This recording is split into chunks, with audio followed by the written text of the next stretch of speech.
I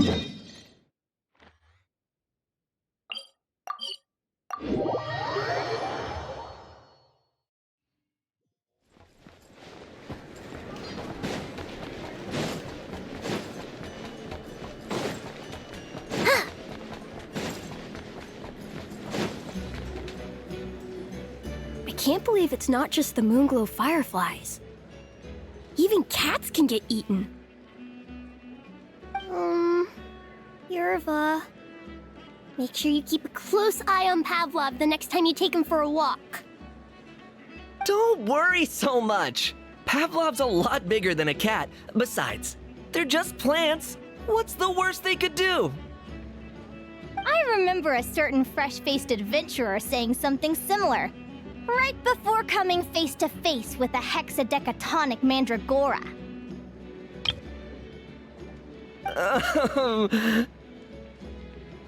Hexadecatonic mandragora. Awesome! Oh. What are you all hollering about, huh? I not heard the commotion from miles away. Is this some sort of class? Yep, it sure is. Linnea's telling us all about her recent findings. Of course! Please take a seat. Since we're on the subject of hexadecatonic mandragoras, there's another notable variety of plant that can be found near Void Sea Outlook. You must mean Winter Ice Leia. Spot on! I'm talking about Winter Icely. Hey, Yerva, that's cheating! Linnea didn't even finish asking. Sorry, I got carried away and jumped the gun. Don't worry, there'll be plenty more questions to answer. Right, Linnea? Enough for everyone! Get your answers at the ready, and you'll all have the chance to earn yourselves a sugar sculpture. Ooh, a sweet, sweet sugary reward! Come on, Traveler, this is our time to shine. Right, back to the topic at hand. There's actually an interesting story about Winter Icely. Legend has it that this plant held a deep connection to the King of Winter Icely. Now, the King of Winter Icely had a brother, whose own symbolic plant is something you should all be very familiar with. Can anyone tell me what it is?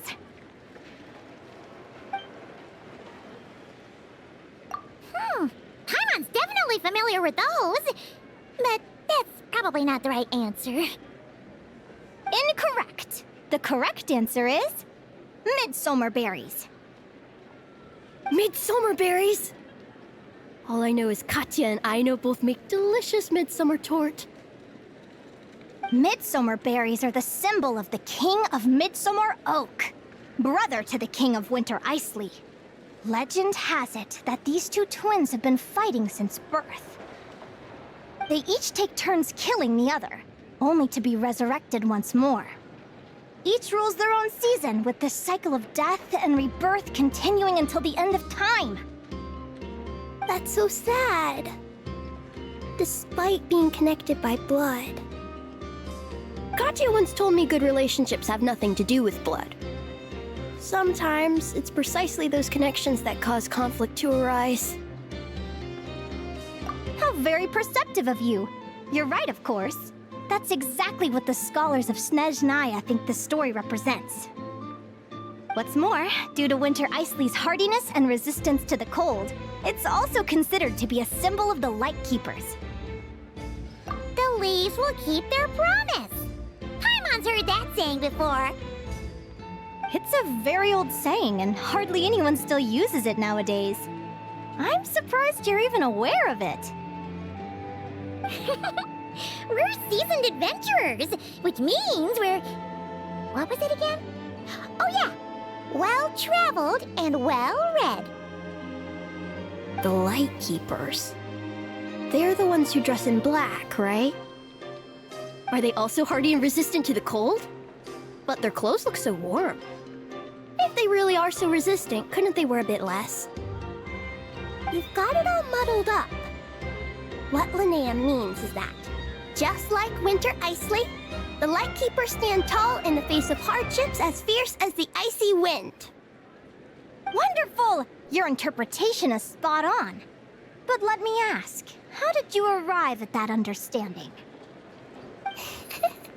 Helga sent me a handbook, all the way from Fontaine. She told me about the language of flowers. Now all the flowers of Fontaine have their own secret meanings. I think if Winter Isley has a meaning, it must be something like unbending. Or maybe the courage to persevere until the end. Well, someone's clearly learning to draw inferences. Well done! And Miko, you may have approached it from a very different angle, but your sense of logic is certainly interesting. Let's see if you two can answer this next one. Ask away! No question's too hard for the traveler. Such confidence! In that case, I'll ask you one of my hardest. Why do nocturnal blossoms come in both red and blue?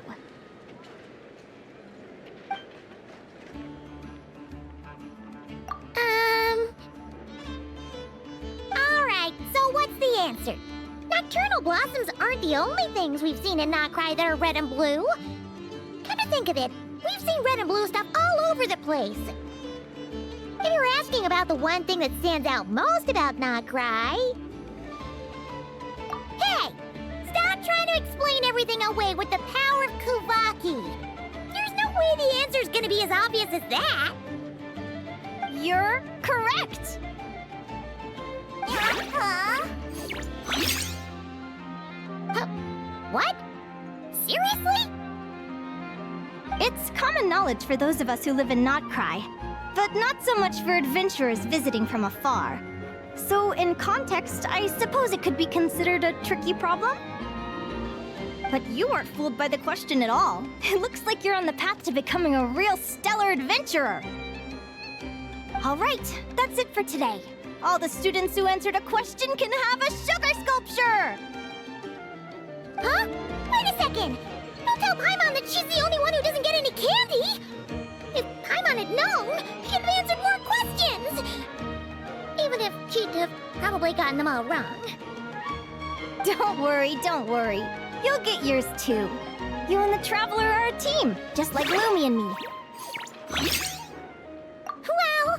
Miss Linnea really is the best teacher ever!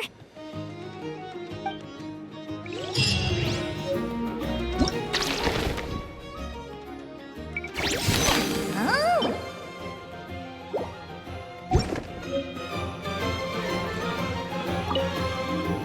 There's another legend that claims the opposing colors of the nocturnal blossom represent two sisters from the Frost Moon Scions. Do they kill each other too? I noticed that lots of stories have siblings who end up killing each other. What's up with that? We're not like that in the Conch Gang. Hey! Let Linnea finish the story, will you? I bet the sisters make up in the end. Right? Otherwise, why would people use the nocturnal blossom with its two flowers joined together to represent them? I hope they make up in the end.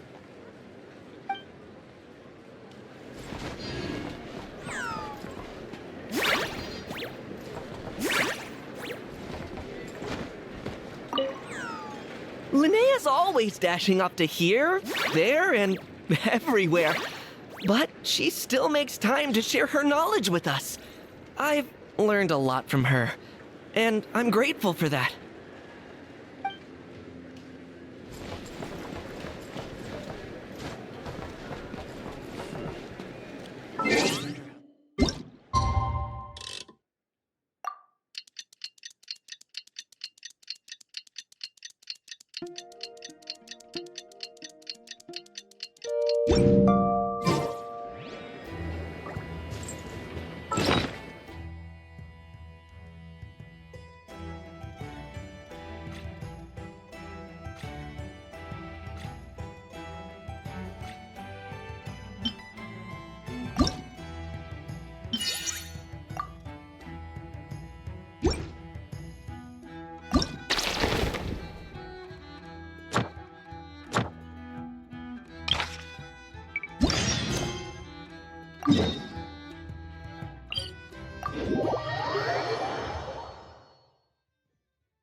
Wow!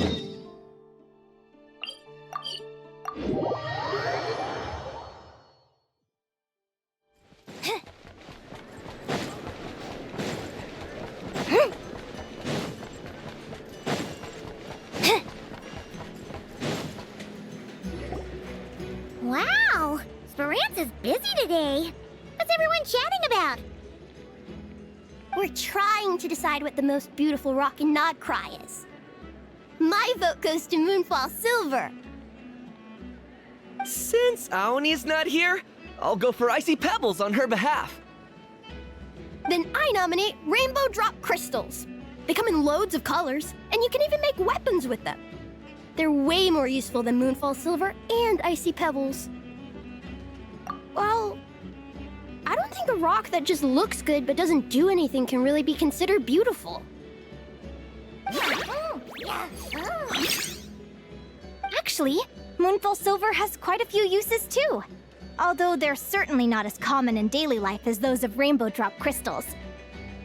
As it happens, during my investigation, I came across some interesting stories about clothes woven from Moonfall Silver. Huh? No way. You can weave clothes out of rocks? So you find it hard to believe too? Well then, you'd best sit up straight and listen close. Clothes made of Moonfall Silver? Oh, Paimon's super curious too. Come on, Traveler. Let's stick around to hear this.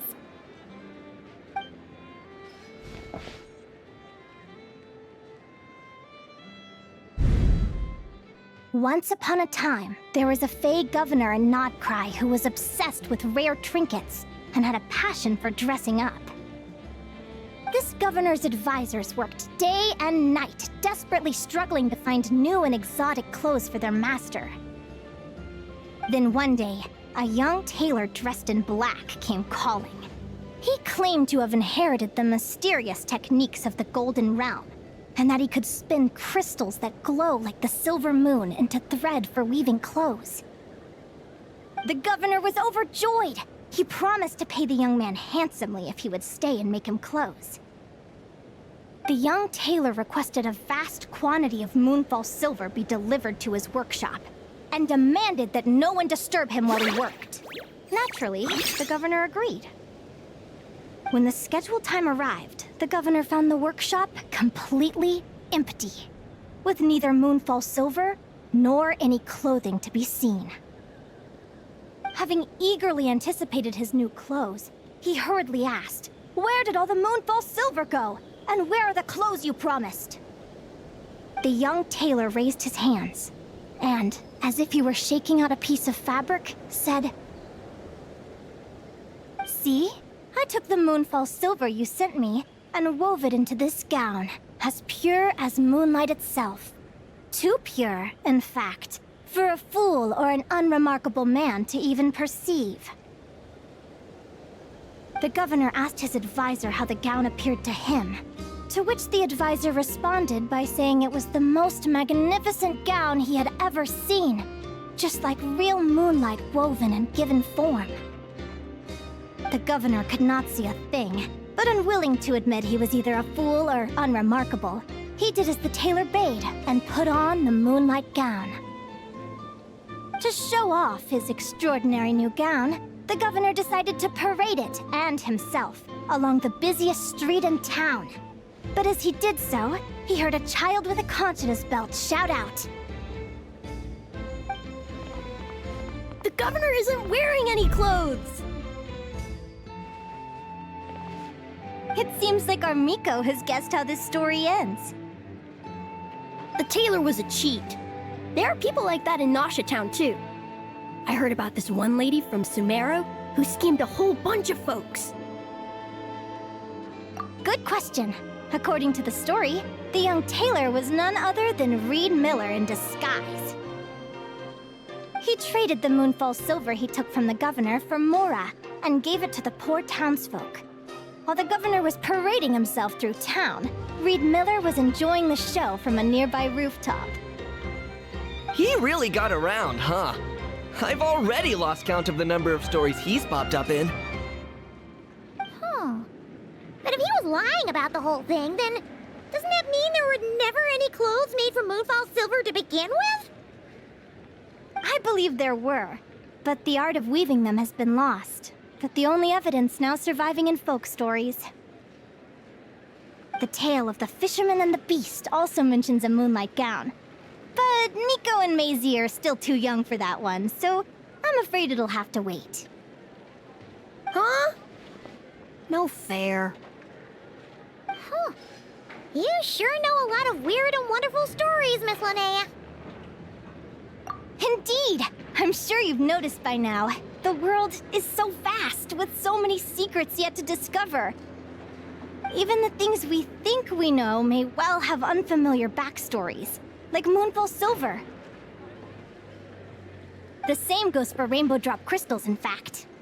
Each region of Teyvat has its own unique minerals, and just like people from different nations have different customs, rocks from different places have their own distinct characteristics too. If you have the patience to listen, you may discover that even silent crystals begin to talk, sharing the stories they have etched into their memories. And not just minerals, life forms, both ancient and new, are beautiful and unique. This world is filled with stories and mysteries of all shapes and sizes.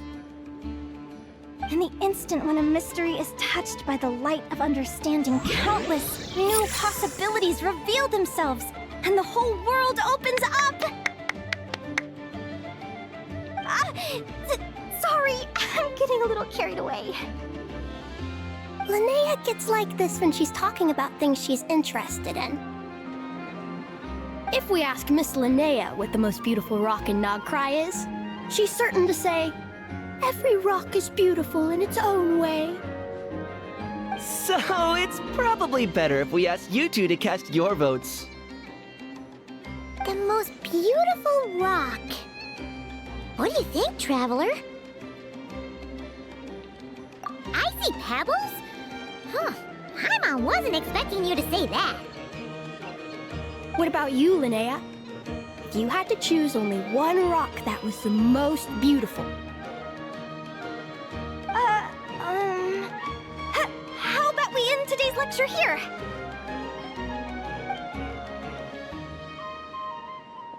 Whoa. Miss Linnea is trying to dodge the question.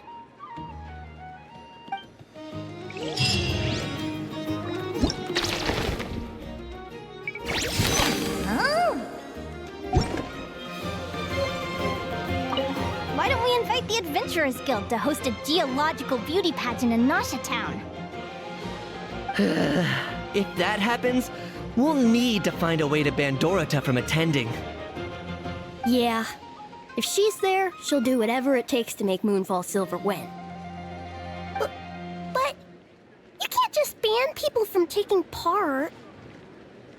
Of course you'd say that. You're on Team Moonfall Silver.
Be gone, Shadow of Darkness! Go get him, Aiden! Go, Ruby! Coming in! Ha! Shine like a gemstone! Without further ado, lofty wisdom will show us the way!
Yeah.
As shiny as Mora, the Golden Loach King of the Lochi world.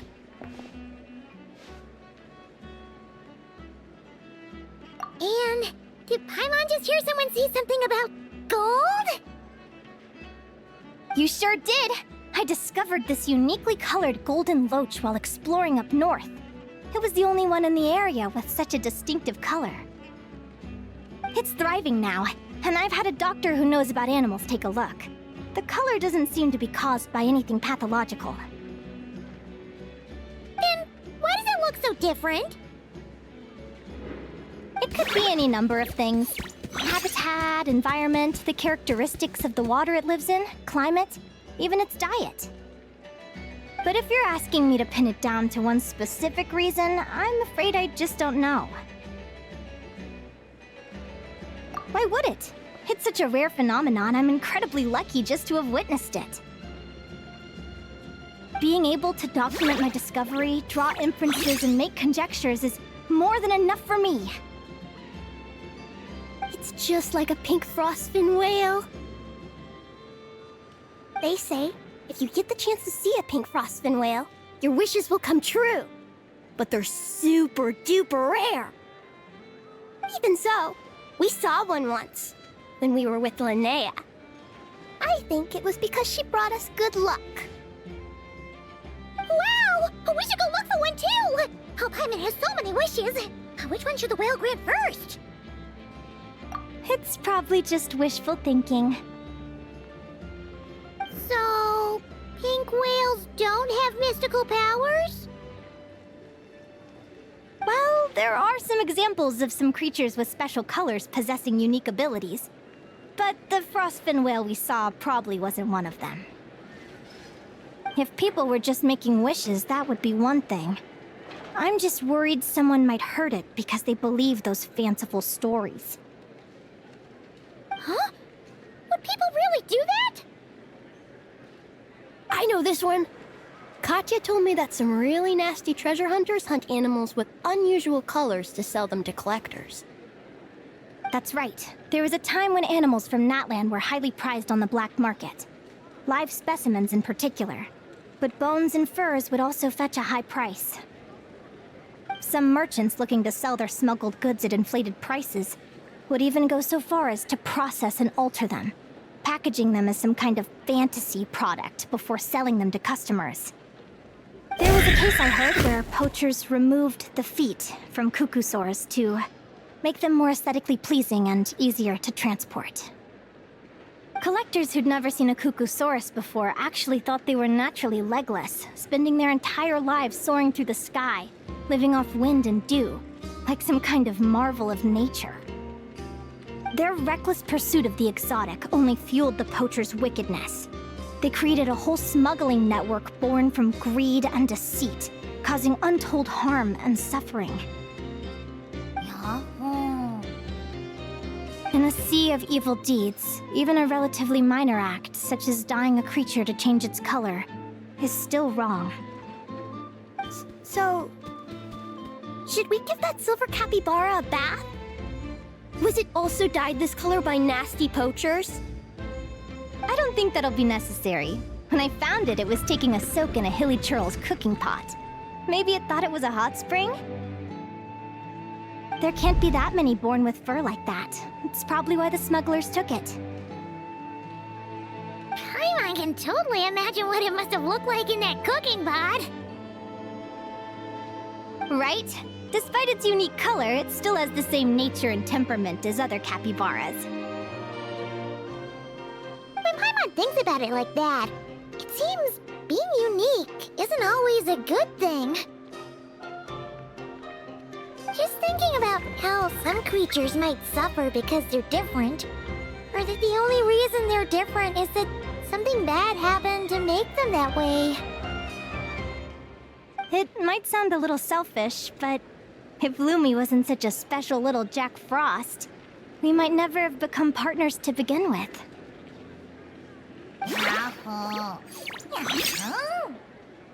So, it's not always a bad thing either? If being different brought the two of you together, then of course it's a good thing. I remember Helka mentioning a saying from Layaway in one of her letters. Something about blessings and misfortune. Every misfortune conceals a blessing, and every blessing hides misfortune.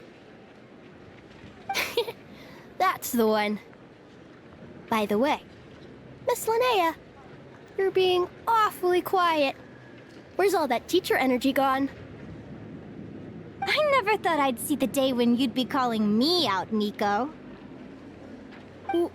Well, you were once part of the Conch King too, Miss Linnea. Ugh. Anyway, why don't we just drop all this deep stuff for today? And you can tell us about the Volcodlock. Are they really that strong? How do they compare to Snegovic and Leshy? There are many fascinating stories about the Volcodlock that I could tell you. But they'll have to wait for next time. Ugh, not next time again. All right, but you'd better remember.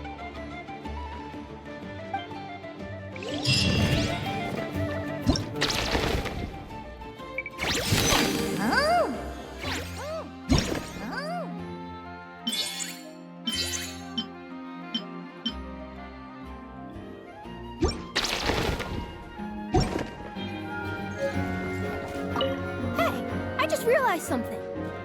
You all went to see that Frostbin whale without me. You were the one who overslept. Huh? In that case, make sure to wake me up next time.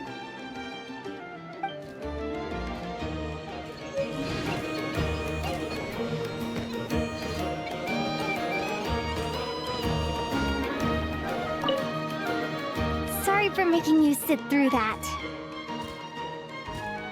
Seriously? That's wonderful!